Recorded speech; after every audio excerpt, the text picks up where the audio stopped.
Hello there, you guys, and welcome back to this next little etude that we're going to be playing together from the Old Master series.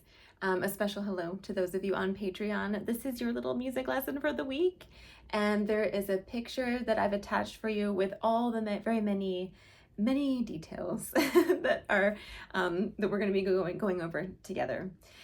For those of you that are watching this on YouTube, hello, and it's just you're watching it a lot later. There is not an attached picture with notes for you, but you can still put in your own notes, even though it won't be, you don't have a picture, you can still kind of verbally put in your own notes as well. So you'll see this eventually too. And there's a link in the YouTube description for you if you want to access these beautiful little etudes.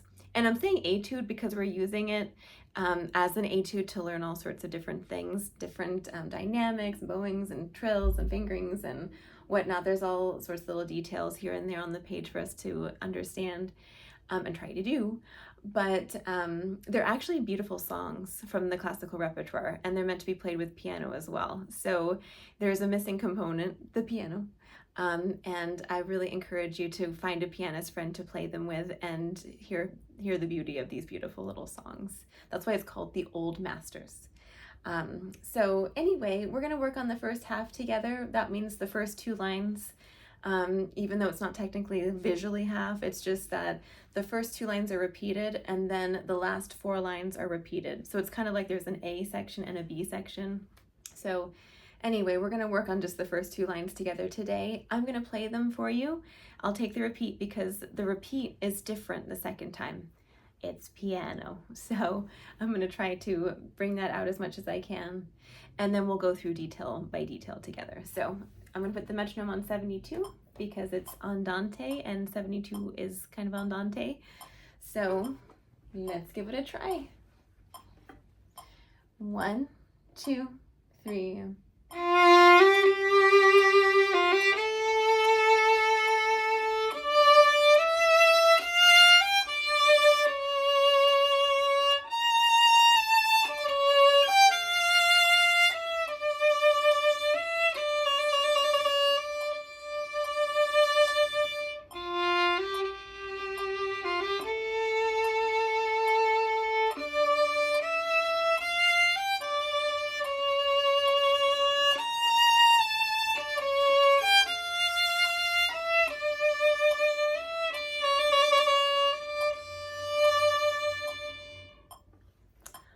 I think I made it. So let's go through it together.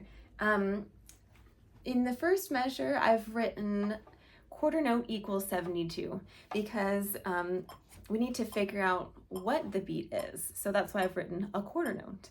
1, 2, 3 is a quarter note. And from there, we can begin to understand the rhythms that we're dealing with. In earlier etude videos from this series, we've talked more about rhythm and subdividing, so I'm not going to really belabor it in this video today. But if we know what the beat is, then we can subdivide it into smaller beats, or we can just hold it to tackle longer beats. So in the first measure, we've got a dotted 8th note tied to a 16th note, so we need to subdivide that, not in 8th notes, but in 16th notes, because there's 3 16th notes in a dotted 8th note. So we have to think 1 E and a 2 E and a 3 E and a da da da da da da da da da da da da. All right, so rhythm is one of the most challenging things to address, but there's all sorts of other details that we're going to look at. So let's circle the forte, the F, in the very first measure. You might already know forte means to play loudly. So we're going to use a lot of bow. I use lots of bow. You could write lots of bow over that first measure as well. And actually, for those of you on Patreon, you've got a little thing written in yellow, which is hard to understand. It's in yellow because the first ending, which there's a little moment there I've circled in yellow as well. Those two things correspond together, the yellow and the yellow. At the end of the first ending, there's a little confusing thing that says 2 da pi, which means second time, play piano. So that's why in parentheses in the first measure, I've written piano second time, because we're going to play it all piano the second time. Anyway, measure 3, there's a fingering for you on the E,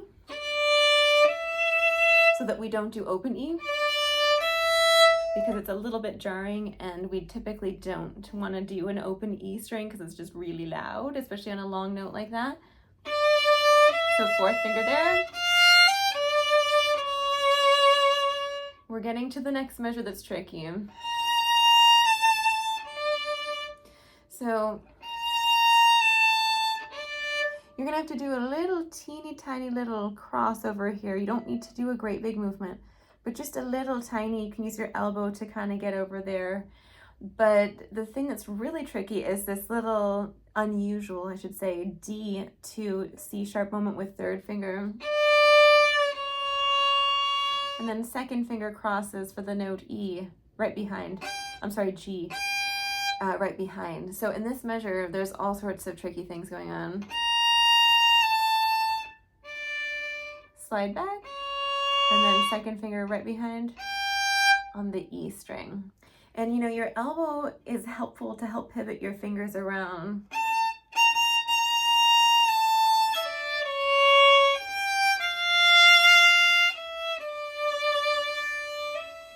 And then I've got the trill circled. A trill is just back and forth between the note that's written and the note above, but there's all these different ways that you could actually start the trill. You could start it from above the note. You can just start it on the note. Can you hear the difference? This is from above. I'm starting on the 3rd finger. So this section would sound like,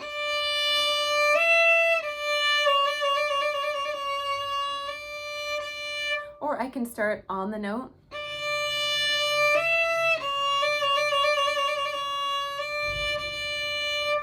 And it's kind of up to you as a matter of taste, but there are people that actually specialize in Baroque ornamentation, and there's all different little reasons why one might start above or below, but your ear might kind of tell you.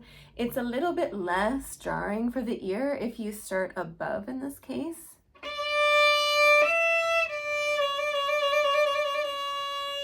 If you start on the note, it's a little bit, oh my goodness, there's that note there that's an accidental. So I'm just showing you as an example. You don't have to do what I'm saying. I'm starting above the note in this case.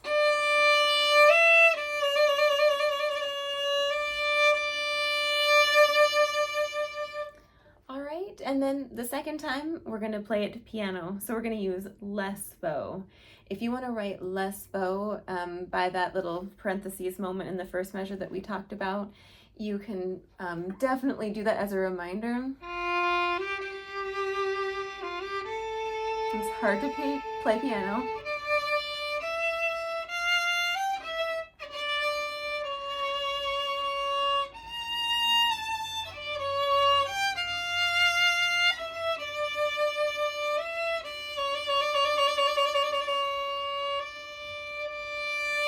And then fade away.